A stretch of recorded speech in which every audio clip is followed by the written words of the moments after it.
शुक्राचार्य हुए महाबलवान। प्रिय दर्शकों, दैत्यों के गुरु शुक्राचार्य 2 नवंबर को अपनी राशि का परिवर्तन करने जा रहे हैं।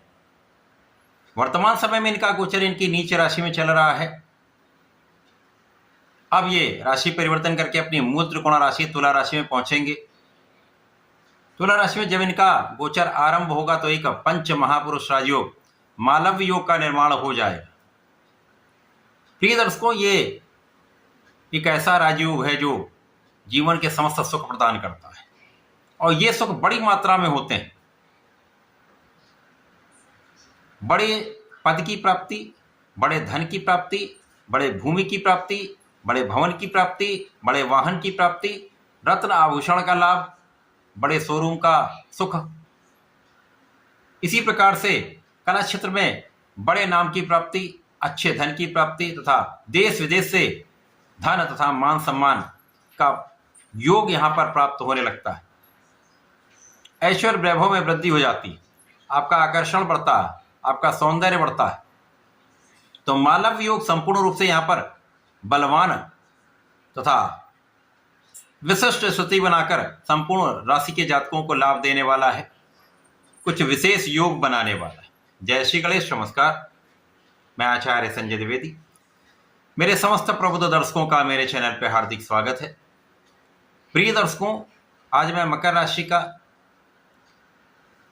जो राशिफल बनने वाला है उसमें शुक्राचार्य के राशि परिवर्तन से किस प्रकार का लाभ आपको प्राप्त होगा, किन भावों में वृद्धि होगी अथवा कहीं पर कोई समस्या या अवरोध है तो उसका क्या निराकरण, संपूर्ण विश्लेषण मैं पूर्ण तर्क के साथ करने जा रहा हूं। प्रिय दर्शकों, इस राशिफल को आप अपने लग्न तथा राशि दोनों के अनुसार देख सकते हैं। मकर राशि शनिदेव की राशि है, जहां पर शनि और शुक्र का अति मैत्री का भाव है। इसी प्रकार से 2 नवंबर से आरंभ होकर ये गोचर काल 28 नवंबर तक चलने वाला है, जहां पर सूर्य के साथ शुक्र का युति प्रभाव रहेगा।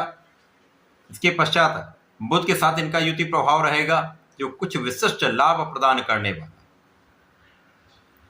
यदि हम अवलोकन करें तो मकर राशि के लिए शुक्राचार्य आपके पंचम के स्वामी हैं, ज्ञान शिक्षा संतान भाव के स्वामी का तथा आपके कर्म क्षेत्र के स्वामी का गोचर कर्म क्षेत्र में ही प्रारंभ हो रहा है।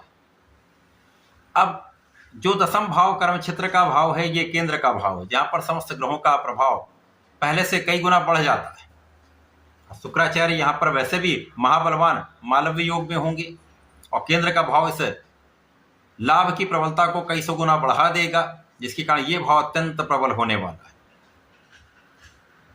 साथ ही साथ शुक्राचार्य जिन भावों के स्वामी हैं उन भावों की प्रबलता मिलेगी तथा जिस भाव पर इनकी दृष्टि का प्रभाव है वहां कुछ विशिष्टता, कुछ बड़े लाभ निश्चित रूप से प्राप्त हो। तो यहां पर आपका कार्यक्षेत्र विस्तार लेने वाला है, कार्यक्षेत्र विस्तृत होने वाला है। चाहे वो आपकी नौकरी का भाव हो, चाहे वो आपका व्यापारिक भाव हो, चाहे वो आपकी प्रोफेशन का भाव, समस्त क्षेत्रों में आपको उन्नति का अवसर, सफलता का अवसर तथा लाभ की वृद्धि निश्चित हो। शुक्राचार्य यहाँ पर दशम भाव में होंगे, परंतु राहु की दृष्टि का प्रभाव भी होगा। तो यहाँ पर सावधानी आपको ये रखनी है कि अपने कार्य क्षेत्र में किसी के भ्रम में ना आए, किसी के अनुसार अपने आप को ना चलाएं। जैसा आपका कार्य क्षेत्र है उसको निश्चित रूप से आपको न्यायपूर्ण ढंग से करना चाहिए। पूर्ण रूप से निष्ठा के साथ अपने कार्य को करेंगे, किसी प्रकार की लापरवाही नहीं करेंगे तो यहाँ पर कोई बड़ा कष्ट नहीं होगा। यद्यपि यहाँ पर आपके कार्यक्षेत्र में कुछ ऐसे लोग हो सकते हैं जो आपको डिगाने का प्रयत्न करें, परंतु उनका पराभव भी निश्चित है। यथा कथा कुछ समस्याएं आएंगी, कुछ वाद विवाद हो सकता है, परंतु इन स्थितियों पर नियंत्रण भी होगा। अतः क्योंकि शुक्राचार्य और राहु का मित्रवत भाव है, शुक्राचार्य राहु के गुरु हैं, तो कहीं ना कहीं स्थितियां आपके नियंत्रण में होने वाली। केवल अपने मन को, बुद्धि को कंसंट्रेट करके ध्यान से कोई भी कार्य करेंगे तो कोई बड़ी समस्या नहीं आएगी। जो लोग इलेक्ट्रॉनिक्स से संबंधित कार्यों में हैं, जो लोग कम्युनिकेशन के काम में हैं, जो लोग इंटरनेट से संबंधित या सोशल मीडिया से संबंधित कार्यों में हैं, यहां पर अचानक बड़े लाभ मिल सकते हैं। किसी प्रकार के मीडिया के क्षेत्र से हैं तो यहाँ पर आपको बड़े अवसर मिल सकते हैं, बड़े लाभ मिल सकते हैं, उन्नति का अवसर मिलेगा। लेकिन सावधानी प्रत्येक क्षेत्र में करनी ही होगी। यदि यहाँ पर थोड़ी सी सावधानी रखेंगे, निष्ठा के साथ अपने कार्य को करेंगे, तो यहाँ निश्चित रूप से सफलता बड़ी मात्रा में आपको प्राप्त होने वाली। इसके साथ ही साथ यहाँ पर ज्ञान शिक्षा के क्षेत्र में आपका विस्तार होगा। विद्यार्थियों के लिए बहुत अच्छा समय है, जब आप अपने क्षेत्र में उन्नति करेंगे, परिणाम अच्छा प्राप्त होगा। प्रतियोगिता परीक्षा में सफलता का पूर्ण योग बन रहा है। सरकारी नौकरी के प्रयास से सफलता मिल सकती है। यदि आप अपना संपूर्ण प्रयत्न सही दिशा में कर रहे हैं तो कोई शक्ति आपको बाधित नहीं कर सकती है, आप सफल अवश्य हों। यहाँ पर संतान पक्ष बलवान रहेगा, संतान सुख आपको प्राप्त होगा, संतान से आपको लाभ भी प्राप्त होगा। तो कुल मिलाकर ये बहुत अच्छा आपके लिए योग बन रहा है। अब जब आपके जीवन में प्रगति होती है, आप उन्नति करते हैं, सफलता की प्राप्ति करते हैं, तो इसका जो रिजल्ट है वो आपको एक अच्छे धन के रूप में प्राप्त होता है, मान सम्मान प्राप्त होता है, परिवार का सहयोग प्राप्त होता है, और धन की बड़ी मात्रा आपके सुखों में वृद्धि करने वाली होती है। तो यहाँ पर आपके सुख वृद्धि का संपूर्ण योग बनने वाला है। आपके लिए भूमि भवन वाहन का योग बनेगा, सुख साधन में वृद्धि होगी, और जो भी मिलेगा वो बड़ी मात्रा में मिलेगा। भूमि मिलेगी तो बड़ी मिलेगी, वाहन बड़ा मिलेगा, घर अच्छा बनेगा, सुंदर घर मिलेगा। तो इस प्रकार से योग बन रहे हैं। इसी प्रकार से आपके माता के सुखों में वृद्धि का योग बन रहा है। इस समय में पिता का ध्यान रखें, पिता के स्वास्थ्य में कुछ समस्या हो सकती है।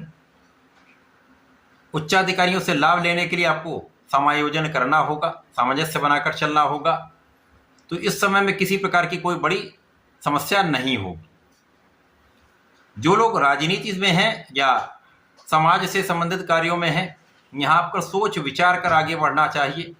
यद्यपि इस समय में आपकी उन्नति होगी, मान सम्मान बढ़ेगा, परंतु कहीं न कहीं छोटी गलती भी समस्या का कारण बन सकती है। अतः जो भी कार्य करें वो इस विचार से करें कि इसका कोई नकारात्मक प्रभाव लोगों के बीच में ना जाए। यदि आप ऐसा कर ले तो आपका कार्यक्षेत्र भी अच्छा रहेगा, कार्यक्षेत्र का विस्तार भी होगा, आपको लाभ की वृद्धि अवश्य होगी। इस पूरे समय में आपको नियमित रूप से भगवान भोलेनाथ की आराधना करनी चाहिए। नमः शिवाय पंचाक्षर मंत्र का जप करना चाहिए। इस समय में भगवान भोलेनाथ पर यदि नित्य जलार्चन करते तो बड़े लाभ मिलेंगे। यदि नहीं कर पाते तो शनिवार अवश्य करें, काले तिल का अर्पण करें, तो थोड़े से दूध का अर्पण करें तो विशेष लाभ आपको मिलेगा। तथा इस समय में यदि आप चंदन की धूप का अर्पण करते हैं तो विशेष उन्नति का योग बनेगा, लाभ का योग बनेगा, आपकी कार्य सिद्ध हो। तो ऐसा करके इसका लाभ लें। धन्यवाद, नमस्कार।